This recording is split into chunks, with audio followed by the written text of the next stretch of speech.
Hey everyone, and welcome to Backseat Sports. I'm Josh, and that is Caleb. And ladies and gentlemen, boys and girls, wow, we have a lot to talk about today. Obviously, we're coming off of a real tough loss to Minnesota this weekend. It was a close one, but obviously the Huskers came up short.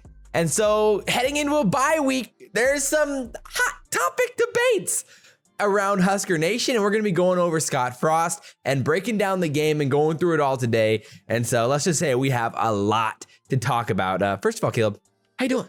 I'm doing bad, Josh. I'm doing bad. Yeah, it's definitely been better, that's for sure. You know the scene in Batman, The Dark Knight, where I've seen it once or twice. Where Alfred and Batman are going forth, and he says, Mr. Wayne, even Batman has limits. Yeah. And then, he replies, can't afford to know him, but on that day, you can say, I told you so. And then he says, even on that day, I won't want to tell you. I told you so, and I don't want to tell you. We lost to Minnesota. No, dude. It sucks. Hate to say it. All of that for a subtle brag. Yes. All that for a brag. That's right. Had to give you a movie reference. Man, tough. Yeah, it stinks. Yeah. Hate to say we're right. It sucks. It sucks lose to Minnesota. I didn't want to be right. Dang it, man. I'm so mad. PJ Fleck got to row the boat on us like for a third year in a row. No, yeah, it's tough. It really, really is. A culture win. Last time he handed everybody a little piece of coal and said we was making diamonds. And then this time, they have a better culture than us. Gosh, dang it. I hate PJ Fleck, man. Yeah, it's really tough. It is. Obviously we're going to start with the breakdown of the Minnesota game and then head into the conversation about Scott Frost and what his future is looking like. And we're going to answer the age-old question like the title said. Should Scott Frost be fired? Will Scott Frost be fired? Ooh. And kind of go through the odds of it and hopefully look at it in an objective point of view, because it's definitely been the talk of Twitter, the talk of Husker fandom. And so without further ado, we can talk about this Nebraska-Minnesota game. Obviously, we lost 23-30, another one-score game added to the tally. It's been a tough one, man, for Nebraska in the stretch. I mean, like Caleb said, we were kind of going back and forth last week. There were plenty of reasons why we could win the game, and and why we should have won the game. We were favored for a reason heading into it, And then the problem is, that's what we talked about last week, was everything the last 2.5 years points to this being a trap. It being a road game in the middle of the day. We're starting to think that we're good again. We're getting that momentum back. I mean, literally, it comes all down the line there. Like, this was lining up for it, and Minnesota coming off a bye week, and the stars aligned again for a literally depressing loss in like that fashion. So, thoughts? Let's start on the offensive side of the ball. What are your thoughts about this Nebraska offense now? I mean, we definitely didn't see Adrian's best this weekend, and there was a lot of mistakes around the board. You don't say. No. Yeah, 18 of 33, 241 passing yards. In the first quarter, he ended up 1 for 6. That first half especially was real rough. Oh, the first half, yeah. Man, he couldn't hit anything. No. Again, kind of the same trend that we saw. Not only that, miscommunications with the wide receivers, and again, missing guys overthrowing them has kind of been his miss kind of these last few years for Adrian. Yeah, definitely. And it coming into be a major factor. No turnovers, but you kind of say that with quotes because the safety with huge in the end zone. asterisks, like, my goodness. Yeah. I mean, the safety in the end zone, you could say is worse than a fumble. Yeah. For sure. So painful fourth stuff down there. Stop at the 1 yard line. That's a turnover. I mean, 2 weeks in a row now where we get stopped at the 2 or the 1 yard line, right on the goal line, get knocked on the stops. door. So and Adrian takes matters into his own hands and comes up short. 2 games in a row now with his legs, just can't put it in the end zone. And it's just, we keep seeing the same things over and over, and it's painful. We suck in the red zone. It feels like a broken record at times. How many times we talk about some of these things? Minnesota's defense, it wasn't amazing. No. We should have been able to score more than 23 points, and one of them was a garbage time touchdown that barely even counts anyway. Fair. Austin Allen played great all game, so he did deserve a touchdown. I don't think he had one on the season yet. So thank goodness we finally targeted him in the red zone. Hey, if we would have done that all season, he's, so many times, fans, other people, everybody say, hey, he's 6'9". Maybe he's a good target to throw to. And he's probably our best offensive player, probably an NFL talent guy, grades out well each week. He should, and he had 5 catches for 121 yards, a touchdown. It's like, he looked great. I mean, definitely. And 5, I think, he was the just most on the open though. season. They blew a few coverages there where that those big plays were busting open for him, and we thought we might have some opportunities for the tight ends in this game, and it definitely came through with Austin Allen for sure, and he was making the most of it, to say the least. So I mean, like you said, offensively, it's like with Adrian.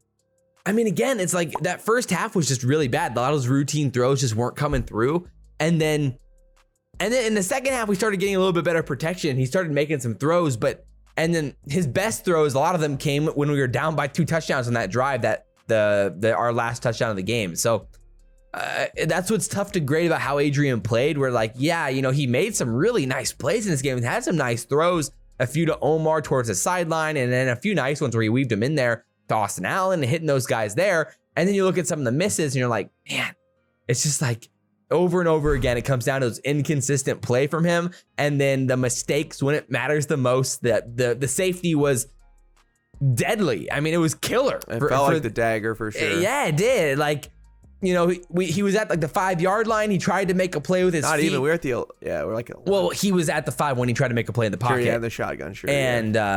And he lost track of space, ends up in the end zone, and then throws it away. Like, you can't do that, man. Yeah. That's as a fourth year starter. And it's not like he had like, it's not like he was mobbed. Our guys missed. Yeah, he wasn't mobbed right off the snap. He had 4 seconds before the pressure came. Yeah. He had to feel it at some point and get out of there and not run into the end zone, then throw it away. Like, oh my gosh, dude. Yeah, sometimes, that's so bad. Sometimes it's totally on the offensive line. He's got no time, but there he had 4 seconds. Yeah. You have to know to get rid of that ball, and instead he backs up and costs us. I know, man. Like, that's the thing. It's like offensively, it's like there were those bright spots where like Xavier had some awesome moments again, where you're getting the ball, he's making plays like the reverse play where we got him the ball, and he was making plays towards the outside. Obviously, he's fast. He can make those plays. He even had some nice receptions. You like seeing him get involved, and he looked really, really good. Yeah, Ramir looked solid. I mean, I would say Omar looked solid. Like, a lot of the playmakers looked good, but again, offensive line play, run blocking definitely wasn't great in this game, and to say the least.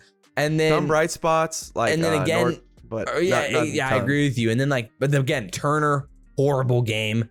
Another awful performance from Corcoran as well. Surprised. And then Ben Hart actually had I would say an okay game, for Ben Hart, which is saying something. We had opportunities to win this game for sure. And that's the thing is again, another game where everything on paper says we should win this game.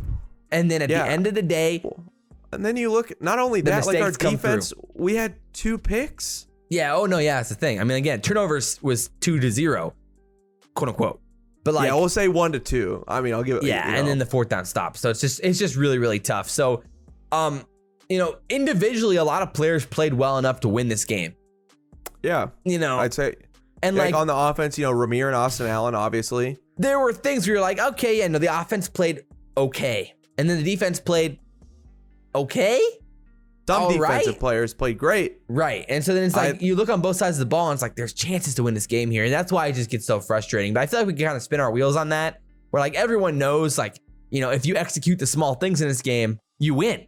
If you execute in the red zone, we say that every single 1-yard run, you win. If you don't throw the ball out of bounds and get an intentional grounding penalty in your own end zone, you might win the game. If you don't miss, you'll go crazy. A field goal, saying that every week, you win the game. If you don't miss an extra point, it's either you're moving forwards or you're moving backwards, and we're just not cleaning these things up, and we haven't cleaned them up. It's insane. And it stinks for a guy like Cam who had maybe his best game of the whole season. Oh, definitely. 7 tackles, 2 tackles for loss, a sack, and a pick. I mean, just a complete game for Cam. And he was totally awake, and he said, the guys weren't ready in the locker room. Dude, Cam.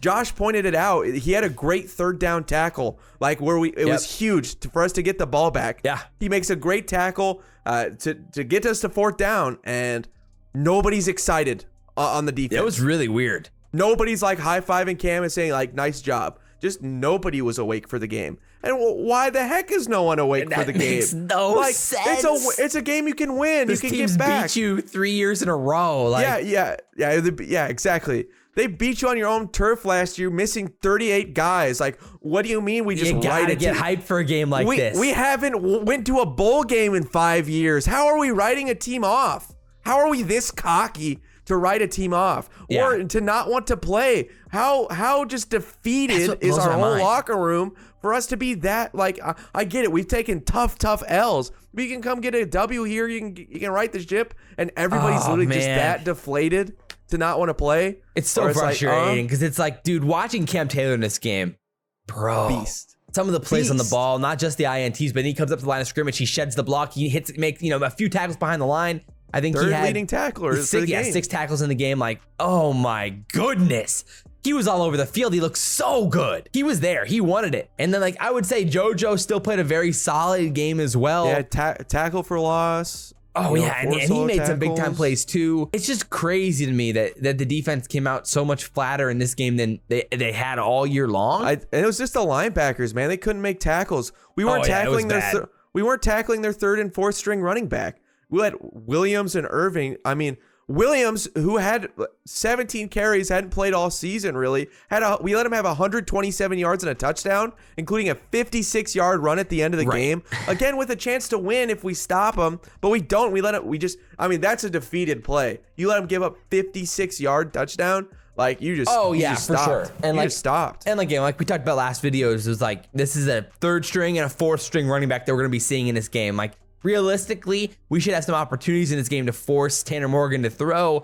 But what happens if Muhammad Ibrahim's in this game? We get boat raced. We don't talk about that. We get boat raced in That's this the game. thing. Like, it's just so frustrating because it's like Tanner Morgan on the year has looked awful. He's been horrible.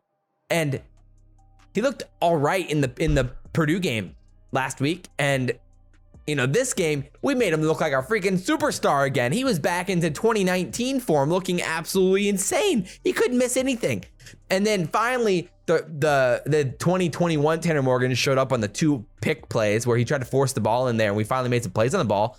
And Deontay Williams made he had a bad game, but that play was insane. He had a great play where he was playing some zone there and like let off of the player who was running the seam route, sunk back to make the play on the ball on the outside. It was sick. It was a great play on the ball. His 4th pick, two games in a row now. And then he gets hurt in the play. And you're like, man, even the good plays are bad. Like, oh my gosh, what is happening? We let Chris Ottman-Bell look like an NFL talent. Well, he is an NFL talent. Well, yeah, but we helped him. We propelled him to the NFL with 11 catches, 103 yards, and a touchdown. And the one where he absolutely mossed Quentin Newsome there. Oh, man. In the end zone? Oh, my goodness. Quentin Newsome's on a poster now for Minnesota. World? Jeez Louise. Seriously, that was insane. It's just tough. Yeah, this is the whole front seven got bullied. That's really what it was. In the run game specifically. Both sides. Like, if you just said, we lost the game at the goal line because of the front seven, and then Adrian Martinez making a few mistakes. That is really what came down to the game, and then missing field goals. It was those 3-4 things. And that's no surprise to anyone who watched it. But yeah, it's like, like you said, the front seven on the defensive side, it's like, I get Minnesota has a respectable, like, offensive line, and they bring in those jumbo sets, and they bring in 8 O linemen, 7 O linemen on plays, but it's like Bowling Green beat this team. And you know how they beat them? They blitzed the crap out of them. They got after him. They forced Tanner Morgan to make mistakes. They didn't give him time to throw. They didn't make it easy on him. And guess what? We showed that he does make mistakes. We picked him off twice. Yeah. And so there could have even been more opportunities in that game. So it really comes down to the execution there. And and then the tackling and just the overall point of attack. Yeah, the linebackers managing could not your tackle. gaps, hitting your gaps. Like, it was just bad. We got out blocked and out schemed up front again by Minnesota. And this has been really frustrating. So I don't know. It's hard to break down this game when it comes down to we had every chance to win this game. And then it comes down to 4th and 1s and making field goals and not throwing the ball out of bounds. Gotta win the game. You have to win. And, I just, these last 4 years under Scott Frost, man, nobody can step up to make the win. I guess you could think, a couple games like the game-winning field goal a couple times. Yeah. Where the walk-ons hit, and they would decide to win the games. Adrian Martinez just isn't clutch, man.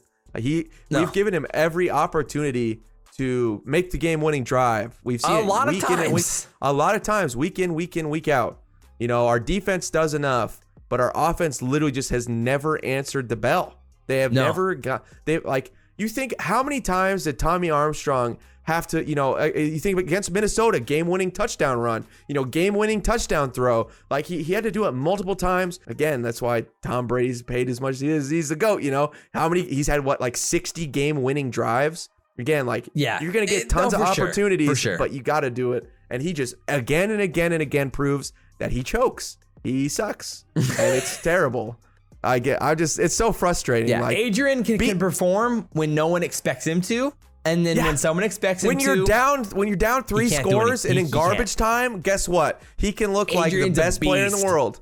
Jameis Winston in the NFL is also really good in garbage time touchdowns. Yeah, but or against really bad teams when he feels comfortable, he can do it. Maryland in Maryland, we blew him out by 50. Or at home when he's comfortable against Northwestern. But even Rutgers, man, he scored. He turned it over four times. 4 turnovers against against Rutgers. Yeah, last year, things can happen there, and that's on the road though. And again, on the road, Adrian Martinez, you literally cannot trust him. It's impossible. And Scott Frost. Well, yeah. I guess they're Husker teams on the road. They're anonymous. Yeah.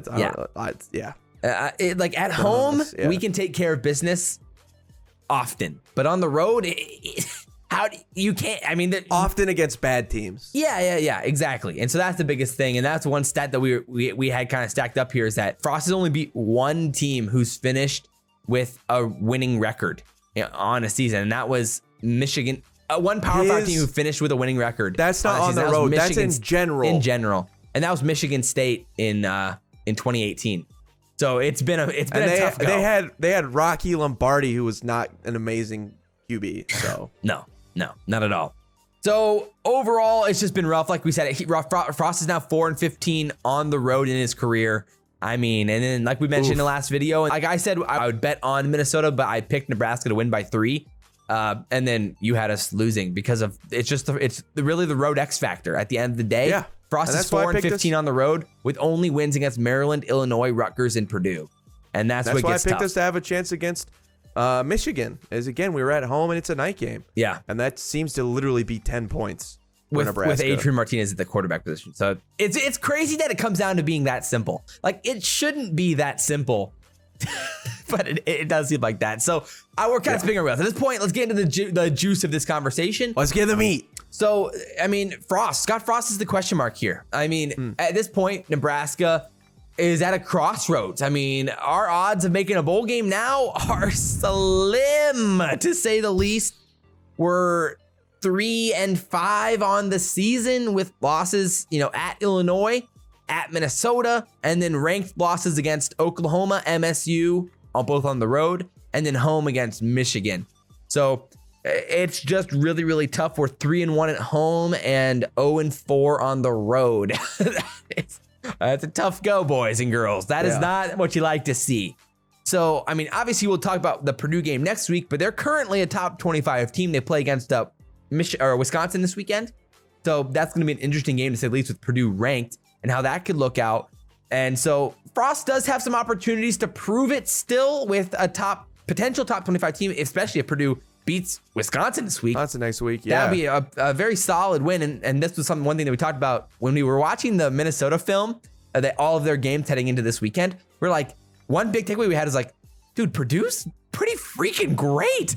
How is this team David Bell, super losing? Scary. Aiden O'Connell, looked good. When they lost to Minnesota, it didn't make much sense. And then Purdue comes out and they beat Iowa. So, and David Bell, that was the one bright spot of the weekend. That's true. Again, another bright spot, for sure. But again, Frost still has opportunities to prove it, I guess. If you beat an OSU at home, that's a pretty dang great win, So or you beat a number. Iowa has powder puff games heading into our game, so they're probably going to be a one-loss team heading into Memorial Stadium last week of the year. Rutgers is what do you mean? So it's more likely they should be a one-loss team. So there's some pretty big wins on the board here still. So we're going to have to talk with some assumptions here, but because we're on a bye week, I think it's worthy talking about. So, all right, Caleb, I think there's 2 questions that have to be asked. basically, what happens if we don't fire Frost? What happens if we do fire Frost? And at this point, I would say it's pretty fair to say it's kind of like a toss-up with Frost and what could happen with him heading into the offseason. I mean, who knows? You know, we have a new athletic director. Quite literally, anything could happen with Trev Alberts and what he thinks about Frost, his thoughts heading into the year, and what he thinks about about Frost after the performances he's seen so far, with losses against Illinois and Minnesota now, 1-5 against Minnesota and Illinois the last 3 years. Wow. That's not even the Big Ten West. You know, that's the worst teams besides us now in the Big Ten West, as we're probably the worst team in the Big Ten West now. That's probably not going to change. It's tough, man. So, I mean, if you would have told me after Frost's first year that the next 3 years you would be 1-5 against Illinois and Minnesota, I wouldn't have believed you. I wouldn't have believed you, that's for sure. But wow. I would have found that very insulting. Yeah. I would have been like, you are an idiot. Yeah. And a sinner.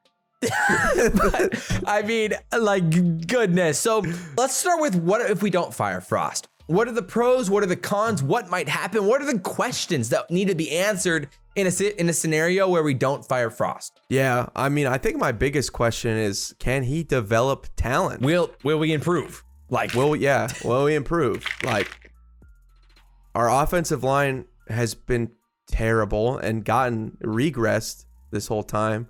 You know, the Cam Jurgens experiment kind of worked. It's been fine.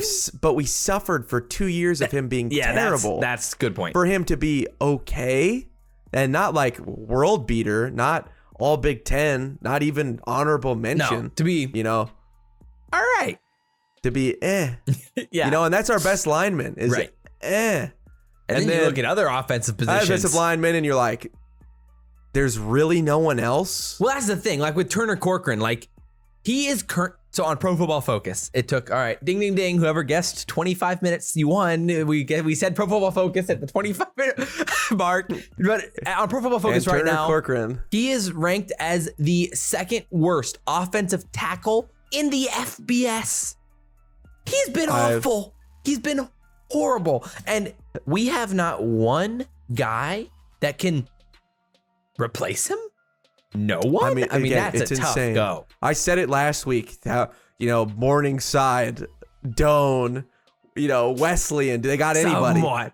Someone somewhere. Yeah, it's bad. Because it's literally that bad. So it's just kind of a joke. Yeah, so that's our offensive tough. line. So and then our quarterback, you know, he hasn't gotten any better. Yeah. If he's regressed maybe since freshman year. I mean, you could say he's been good this year, but his biggest flaws as a player haven't been fixed. And that's a big, turnovers are still the same. Turnovers and he still hasn't won games for us. Again, composure.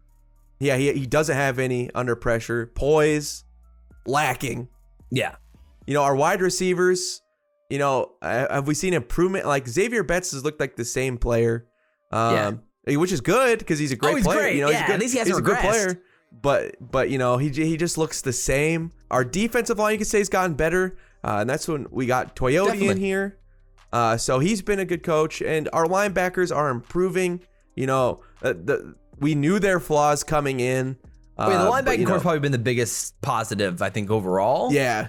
Just because, like, with how bad we thought it might be at the beginning of last year with how they were performing, like, my word, it was horrible. I mean, again, and when we're saying improvement, you know, sometimes we're just so bad this whole time. That's true. And I guess that's the argument is, Nebraska wasn't a good spot, which is true, but we really haven't come out of the bad spot.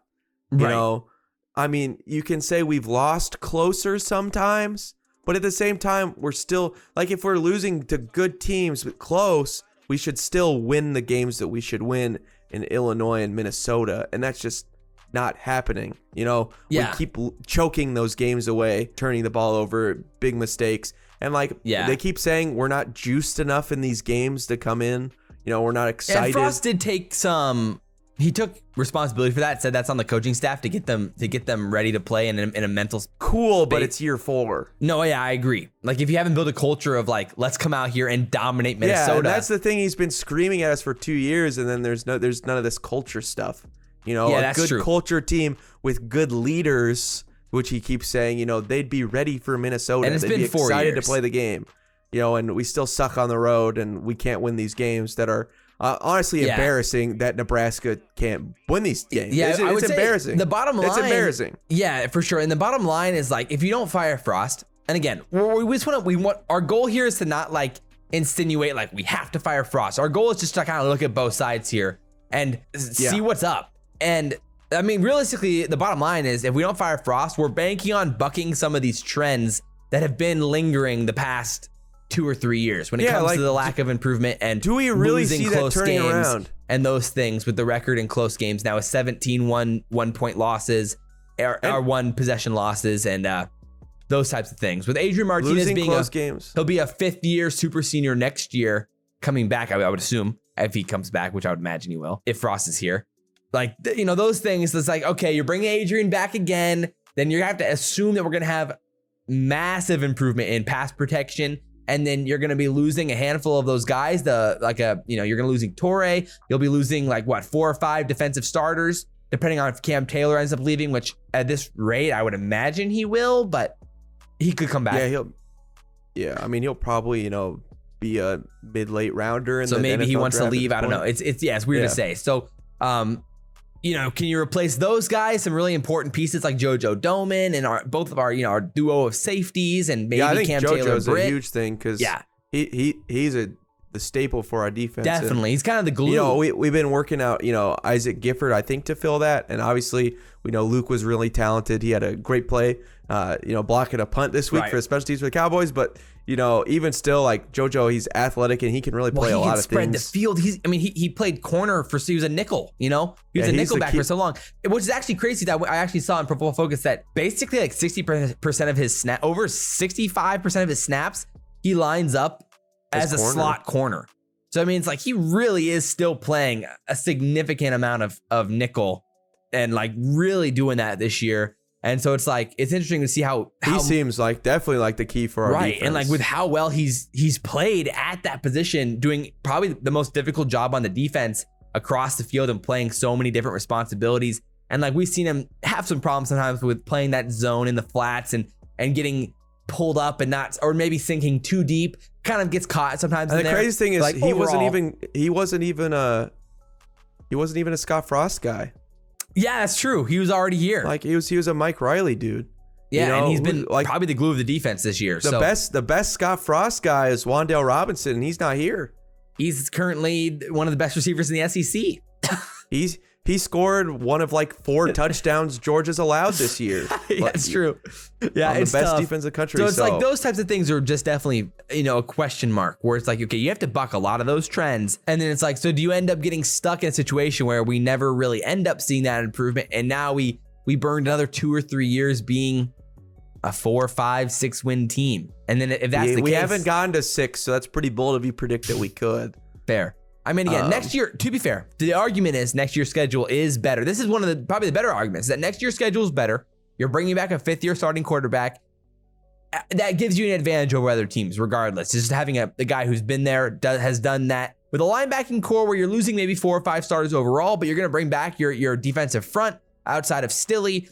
But, you still got some really, really solid guys there. And then you're going to be back with Reimer. You're bringing back Henrich. You're bringing back all of those guys. And then hopefully you can convince Cam Taylor to stay, and then suddenly you have a pretty good core to build off of. My argument is a worse schedule next year. Even if it's better, like if we've lost to Illinois and Minnesota 2 years in a row, right? And that's what's tough is that you have to beat those teams. What makes it think that it's going to change next year?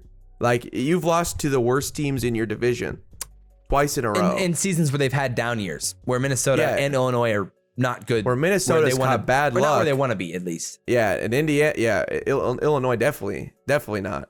I agree with you. I mean, those are the toughest things. Is like right now, Frost's best resume on the year is nearly beating top 25 teams on the road. Cool. But it's like, at some point you got to win those things. So that's the biggest thing is like, if we don't fire Frost, then he has to start winning or else we're going to fire him anyway. So it really comes down to, can he win next year? And right now the arrow's pointing to horizontally and not really upwards. Like, no, yeah, I agree. It's just a straight plateau. We've gotten what we've got from Frost every single year. Some close games. First year we were close to Ohio State. We've been close to Iowa every single year. Now this year, we were close to Oklahoma, even though Spencer Rattler got just changed out for a different QB. Close to Michigan, I guess. For sure. But comparing the two Michigan teams that we played, is it fair? Because the Michigan team we played, Adrian's freshman year, Adrian was hurt in B.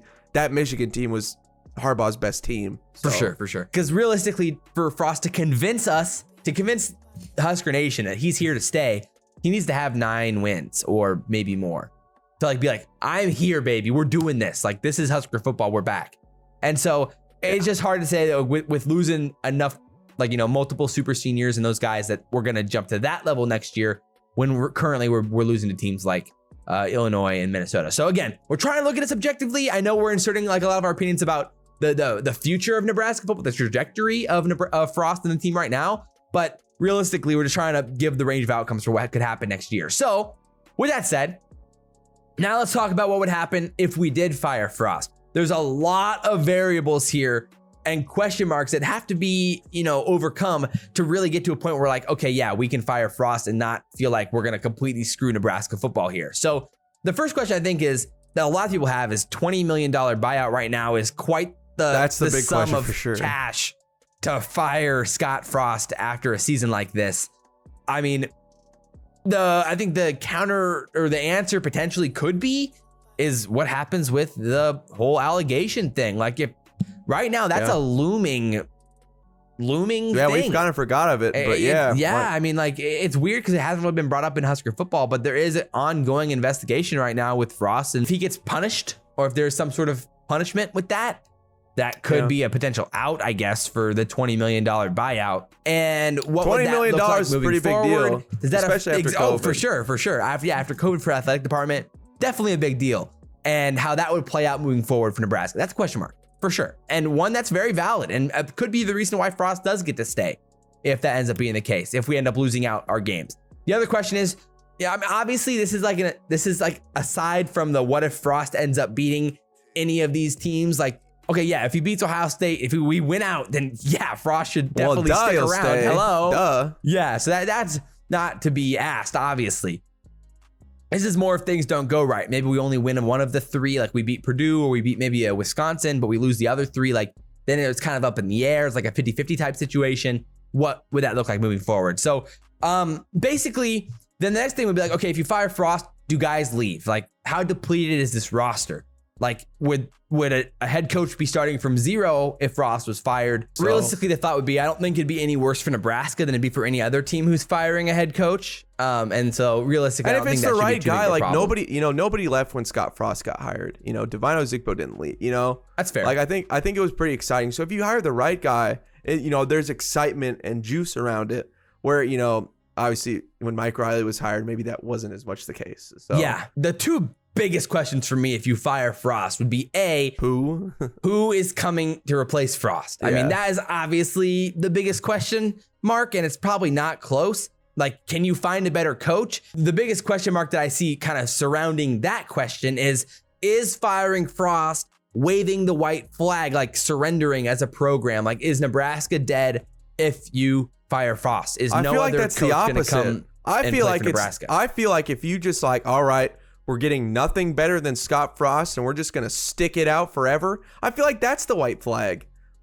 Hiring a new coach is okay, we're trying, and we'll keep trying until we find the right guy. Try until we succeed. I feel like if Scott Frost and it's all right, this is just who Nebraska is. We're a 4-8 team. We're a 5-7 team. And that's just the way it is for the rest of our lives. I feel like that's laying down and dying more than hiring a new coach. I think that's a bad mentality. Right. Well, I mean, that was kind of our whole conversation after the Illinois game was the is Nebraska football dead conversation. So I highly recommend checking that out, actually, because we went through a lot of points about Nebraska's opportunities in recruiting and how we've out recruited basically every local team there is, Minnesota, Wisconsin, Iowa State, Kansas State, any of the local teams in the area. We've always out recruited them. I mean, at least according to 24/7, Rivals, ESPN, as much as its value as we want to put into that.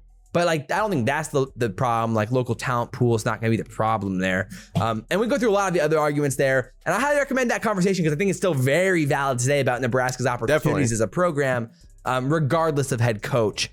And moving forward, not to mention we're putting in a new $150 million facility that either Frost that's or a pretty new good head coach point. would be. And we're paying Scott Frost a heck of a lot of money. So that's true. And I'd imagine if there was a new head coach, he'd be getting paid pretty decently he would too. Probably be getting the bag. Everybody wants a pay raise, Yeah, that's especially fair. Not just like a little pay raise, but like if we're talking like a 2x, 3x, I don't think there's anybody in the world that's like, I don't need to be paid double what I'm getting paid now. Yeah. I think, I'd just rather stay.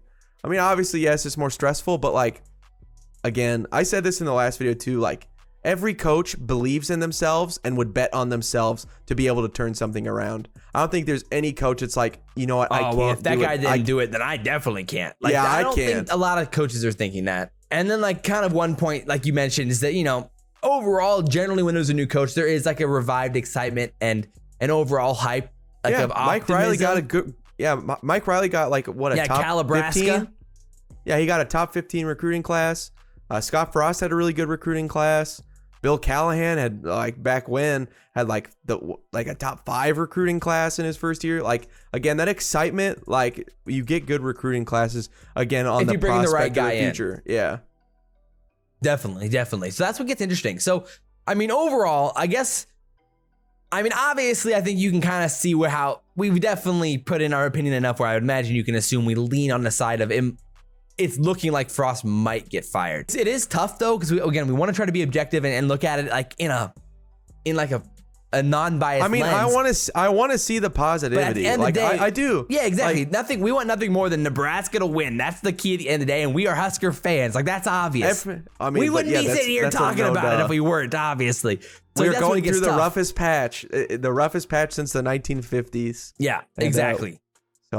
And we've been making videos about Nebraska since freaking Mike Riley was hired. Like, oh my word, help us. Please. Yeah, we want nothing more than for this thing to get turned around, obviously. Please. Again, it's a way easier job if Josh and I just sit in front of the camera and talk about how good we are. That sounds like the best. Yeah. So and then we can I just want to roast every team every week. Say they stink, we're the best. Man, that'd be so nice. Well, we put a poll out on Twitter because we wanted on Twitter and on YouTube because we wanted to see Husker Nation's kind of like feel for it. And overall, it seemed like a lot of you guys are on the side that Frost shouldn't be fired, which I think all of us were. I think we were both a little bit surprised that it was like 70% of Husker fans thought that Frost shouldn't be fired, which I thought was pretty interesting. Right now, if I had to put betting odds on it, I would say it's about a 60% chance Frost stays, 40% chance Frost is fired. Caleb, I think you said you were maybe a little bit higher than that, right? I think I said 70% chance that Frost gets fired, 30% he stays. Interesting. Yeah, so that's pretty crazy. It's time for our opinions. We've been trying to lay out both sides. Hopefully you guys have come to your own conclusions a little bit. Reasons for why Frost should be fired. I mean, just shoot some my way. I'll think about it. Yeah, I mean, for me it's he can't, not only can he not win the big game, he can't win the small ones. He's lost to Northern Illinois. You play down to your opponents. I mean, he's lost to Northern Illinois. Caleb, it was a backup QB. Okay, we've lost to Purdue's backup QB with our starting QB, and we've lost to Illinois with their backup QB, and we couldn't beat Northern Illinois with our backup. These games were close. Well, yeah, we're Nebraska. We recruit a lot of talent. We have the best set up NIL. We're about to have a big facility. We pay tons of money for our coaches. Like, this is Nebraska football. That's not going to change.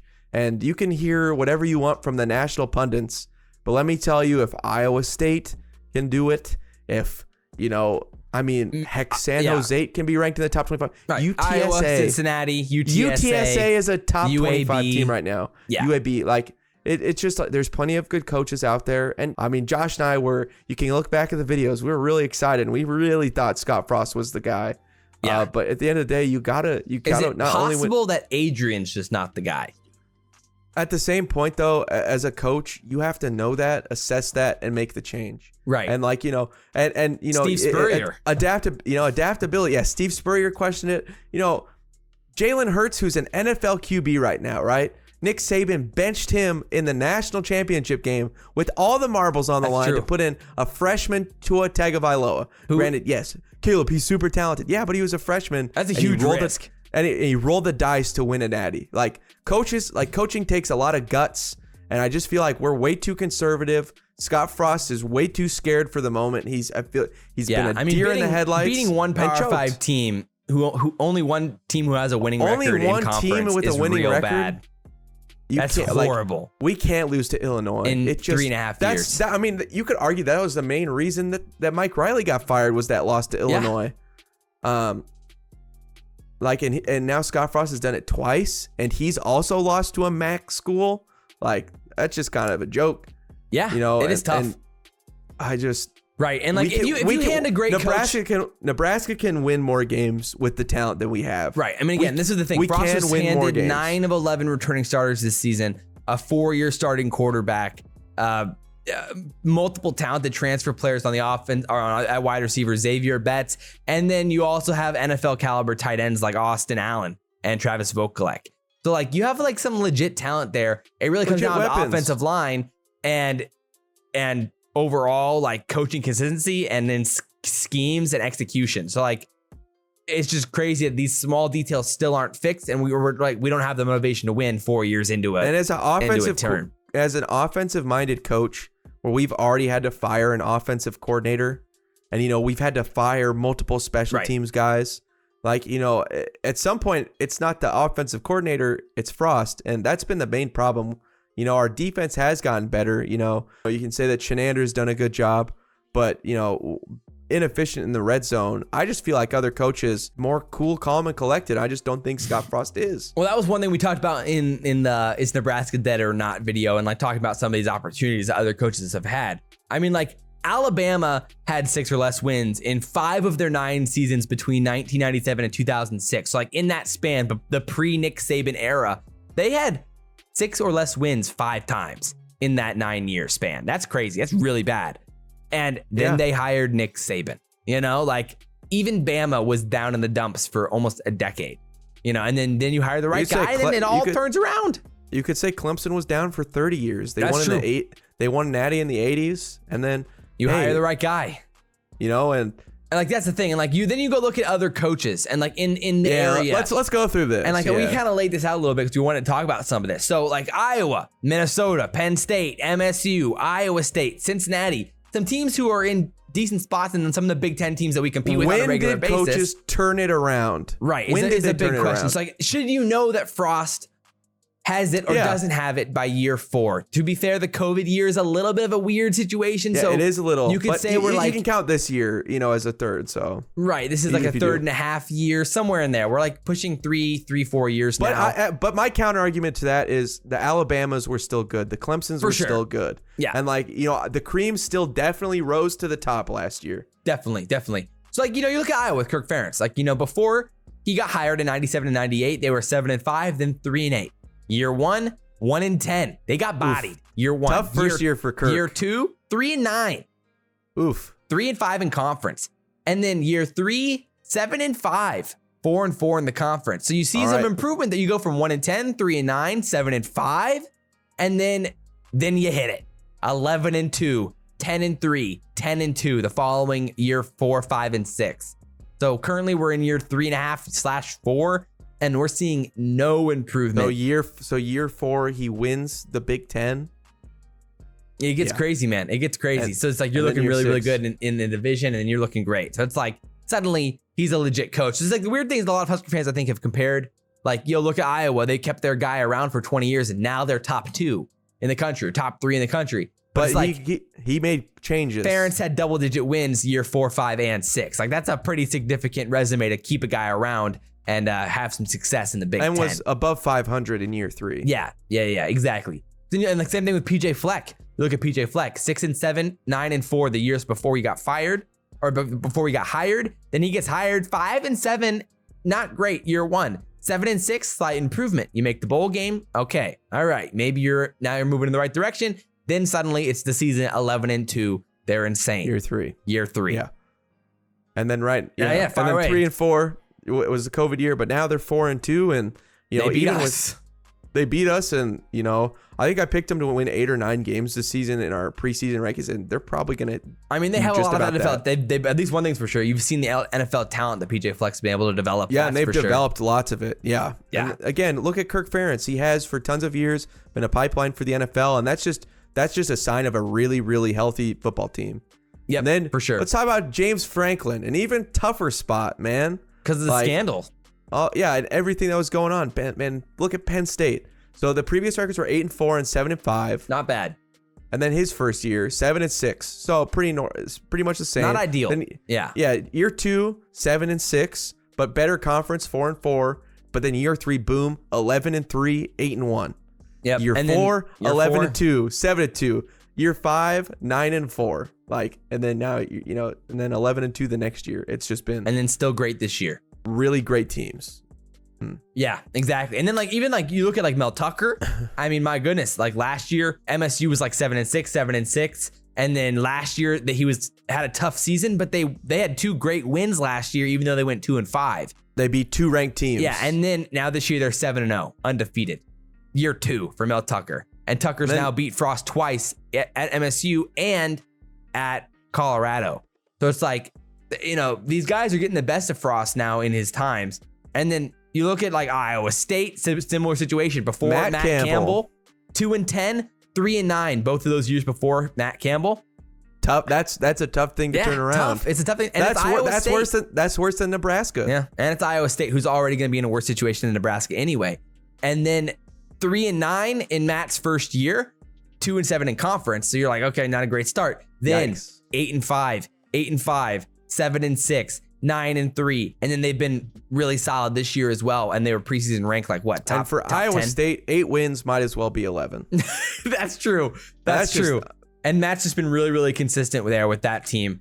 And then, of course, I think a really interesting example is Luke Fickell at Cincinnati. Before he was there, 7-6, 4-4. Next year, 4-8, and they were 1-7 in conference. Yeah. His first year, and 4-8. Here he comes. And not again. But then, themes boom, here. Year 2, 11-2. 11-3, 9-1, and right now 6-0, and obviously second in the whole country. That's insane. So, by year 4, every single one of these coach, doesn't matter if you're Kirk Ferentz or Matt Campbell, James Franklin, by year Fleck, 4, yeah. By even you can argue by year 3, and a lot of them by year 2. Yeah, if it's a good coach. We just haven't seen improvement, and obviously those are really good coaches. But we paid Scott Frost because we believed he was a really good coach. Yeah. And none of that has come to fruition. If anything, we've looked just as bad as the Mike Riley era, if not worse. Yeah. I can't believe I'm saying that, but worse. Statistically worse than Mike Riley with an extra year. That's just mind-blowing. At some point, results have to show on paper. And again, we've given him time. Again, all these teams, it's not like you never fire a coach year 1, probably not year 2. Year 3, obviously we did it with Mike Riley, and that was probably the right decision. And now we're coming on 4 years with Scott Frost, and the man can't make a bowl game. Yep. And you're losing, again, 1-5 to Illinois, and Minnesota is just real tough. So at the end of the day, that's my biggest thing, is if we can't have the guy or the right guy, if we're taking a huge risk on our next head coach, then okay, wait to see what happens with Frost another year. If we can win 8 games, 9 games next year, then okay, great. Let's see what happens. Let's keep this thing rolling for another season. But realistically, you have to have that right guy in place. So, I mean, who do you think would even be the realistic options that could even feasibly be possible? I mean, there's the dream guys, the ideal situations, and then there's the guys that you're kind of settling with. Yeah, I mean, obviously, I think everybody is going to want Luke Fickell after this year. Yeah, Cincinnati. He'll be the Scott Frost of this season. He definitely is. He is the belle of the ball. I think that's why LSU did the same thing by firing Ed Orgeron. They're probably gunning for him. USC's gunning for him. I mean, Fickell's interesting because he was at Ohio State. He knows the Big Ten. He's from Ohio. And we think also, too, you look at Shenander, he had Big Ten experience before, and he's probably done the best of any of the coordinators. For sure. So I think Big Ten experience would be probably ideal. It doesn't have to happen. Obviously, Matt Campbell's really interesting. I think he's circled on a lot of guys' lists as well. Definitely. And then there's those, probably Bill O'Brien from Alabama. Very interesting hire. Yeah. Very interesting. Obviously controversial. If you follow the NFL, that he was probably the worst GM of all time. And, David Johnson and DeAndre Hopkins probably not equal. Maybe D-Hop's worth a little bit more. But, just don't let him make Don't let him make trades. All right. Good news. You can't in college Good football. news. Yeah. There's not cap space or trades or any of that you have to worry about. Because that was unfortunate. So and there's a lot of the other guys. There's some weird ones there. Like I know you're high on Kellen Moore, man. I know. I think that's a fun play. Obviously, really, really good at Boise State. Definitely risky though.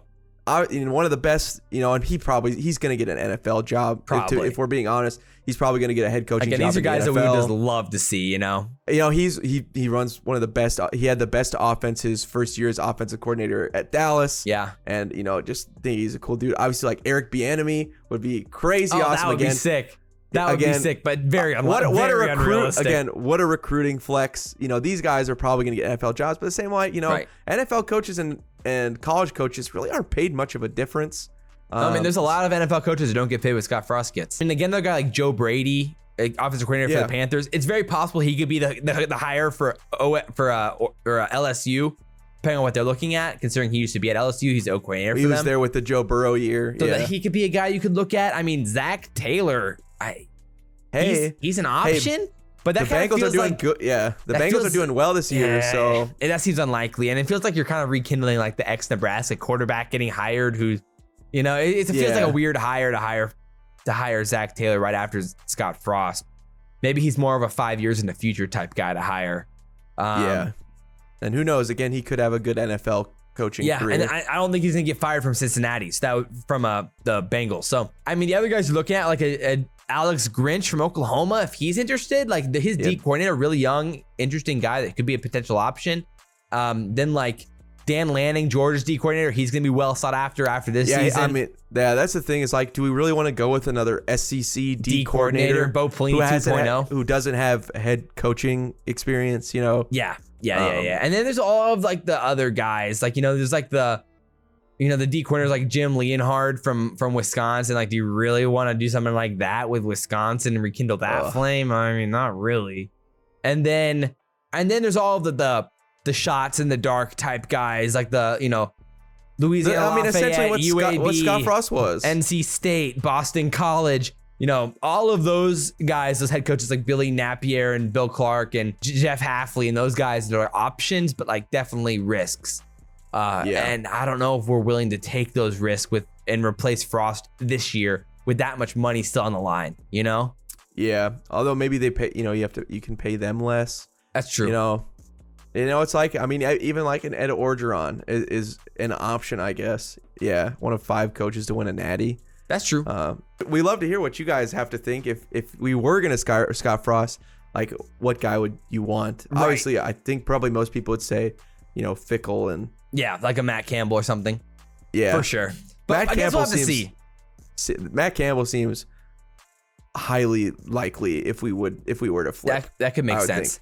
But yeah, so we'll have to see, guys. Obviously, this has been a weird episode with like kind of like trying to look at it fairly and not getting too like hyped or critical and not too negative and keeping it interesting and positive. We still think there's a lot of hope for Nebraska football. And I mean, I'll speak for myself. I still think that Frost could make something happen here in these last 4 games. I'm not ruling out that we beat Purdue and Wisconsin and then is that enough for you? Against Iowa. If you beat those 2 teams coming into a Black Friday game against Iowa, a top 5 team at that point.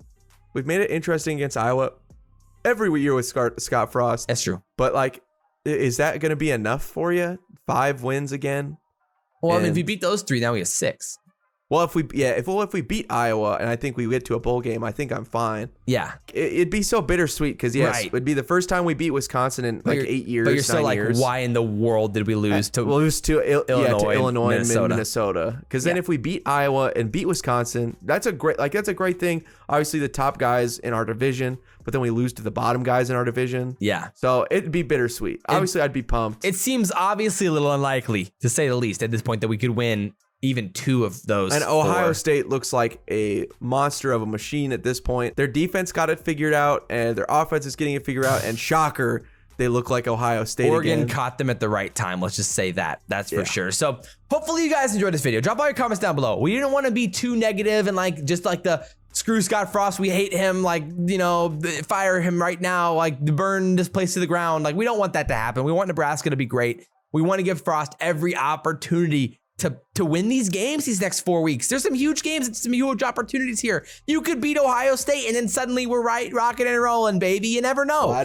That'd be something. Let's see what happens. Obviously, we'll watch and I'll cheer for every single one of them. But so drop all your comments down below. We want to hear what you guys have to say and give us all the reasons for why Frost can turn this ship around. We'd love to hear them, and we'll definitely talk about them more next week in our predictions for Purdue. I hope you guys enjoyed this video.